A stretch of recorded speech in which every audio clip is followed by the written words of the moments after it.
ঊনিশশো থেকে 1978 সাল পর্যন্ত অক্লান্ত পরিশ্রমের পর পাবনার স্কুলের বেঞ্চে বসে তিনি যে কথাটি বলেছিলেন সেটাই বাস্তবে পরিণত হয়েছিল। উল্কার মতন যার উত্থান, তার প্রস্থানও উল্কাসম নিভে যাওয়া রেশ। সুচিত্রা নিজের চেষ্টায় নিজেকে গড়েছিলেন, ঠিক তেমনি নিজের হাতেই নিজেকে বিসর্জন দিয়েছিলেন। রমা যখন সুচিত্রা হয়ে উঠলেন, সেই যাত্রাপথ খুব একটা সুখের ছিল না। তবুও তিনি ভোলেননি মধ্যবিত্ত বাঙালি পরিবারের এক বধূর আদর্শ ও দায়িত্বকে। মা হিসেবে বড় করেছিলেন মুনমুনকে, স্বামীর প্রতি কর্তব্যকেও কখনো অস্বীকার করেননি।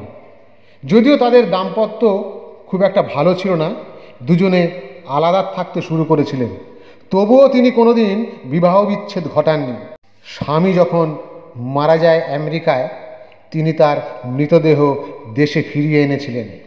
তিনি স্বামীর মুখাগ্নি সহ শেষকৃত্য নিজের হাতে করেছিলেন।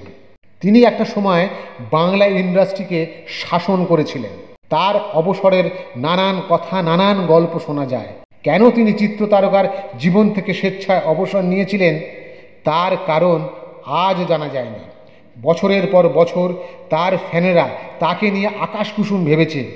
তবে একথা সত্যি, তিনি রোমান্টিকতার শেষ বিন্দুটি পর্যন্ত নিজেকে নিয়ে গিয়েছিলেন।